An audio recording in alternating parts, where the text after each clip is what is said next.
izjemno presenečen, kako hitro je to šlo in kako hitro brez problema. Z ženo sva že dlje časa načrtovala potovanje po Ameriki. Neke noči v Los Angelesu začutim srbečico na levi roki in zjutraj vidim nek temno piko in strašno srbenje. Nisem posvečal prevelike pozornosti temu, zvečer srbečica hujša in rdečina hujša.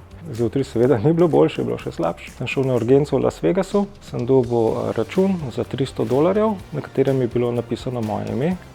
Mogel sem imeti pol antibiotike in ko sem prišel domov, sem poklical svojo predstavnico na Triglavu, ki že dolgo leta sodelujem z njo, in je rekla, pridite do mene, prinesite ta račun, prinesite tisto vrečko, na kateri je vaše ime, in do zadnjega centa je vse prišlo na račun. In jaz sem bil izjemno presenečen, kako hitro je to šlo in kako hitro brez problemov. Se mi zdi znesek zanemarljivo majhen s tistim, kar lahko dobiš povrnjeno, pa zanemarljivo majhen v primerjavi s tem, koliko brezskrbnosti ti prinese.